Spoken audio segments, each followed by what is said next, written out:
Якуттанан аалдаг билген дыңмабыз. Хомс айылгалатта.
Алдырды көмеч ақыбыз Андреймен қоштық білген. Нақ башқыларым ергем сақташқыным. 2021 11 айының оны. Якутча аптанчы урух.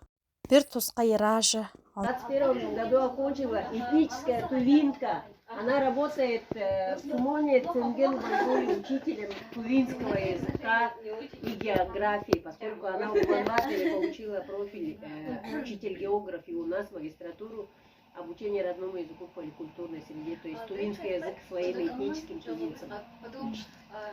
Наши тувинцы проживают в Красноярском крае, да, это российская территория, потом в Монголии, там в 3 разных районах, и в Китае. Ну, вот так сложилось, ага, наша судьба тувинская. Поэтому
Теперь могу дать задание. Так. Речуй называется, речуй. Народная песня. Ага. Так. Yanarlağan sağında Gürele yurgan tularlo Çöyli bargan çödölü Ere çuyi menin baylo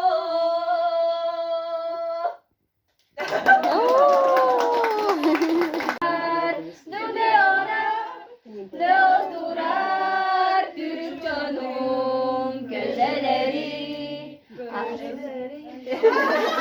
Aziz üttün gelgeminle anla benden çok da Özkaş karılar alır kömeler Kağanlarlık Türk çön Kağanlarlık Türk çön Dügde duyva Mırda karda Sözü da sağındırar Dügde orar De oturar Türk canım gözleri Kırere ayağım artık tarınere arayak tirere annaları da kere atağım Hürüktürere sürüktürere corulurere tobukta alak tirere adakta kere dokunurere turulak Badaranırere barılak kere türgenirere tülak Kıdır bılıdır kene kömere sol bılıdır sınıgağım Tustuyalırere beykeğinere koyaktanere doyabını doyabın